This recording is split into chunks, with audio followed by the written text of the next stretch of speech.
الشهر الحرام بالشهر الحرام والحرمات قصاص، فمن اعتدى عليكم فاعتدوا عليه بمثل ما اعتدى عليكم واتقوا الله واعلموا أن الله مع المتقين. وأنفقوا في سبيل الله ولا تلقوا بأيديكم إلى التهلكة وأحسنوا إن الله يحب المحسنين.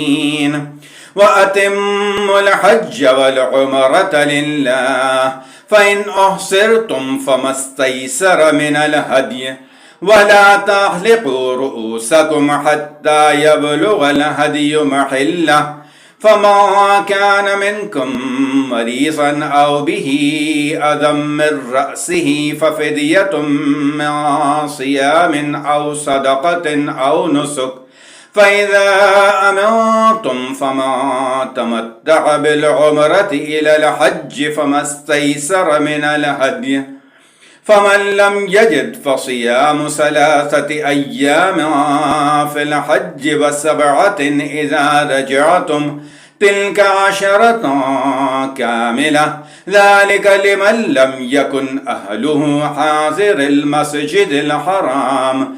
واتقوا الله واعلموا أن الله شديد العقاب.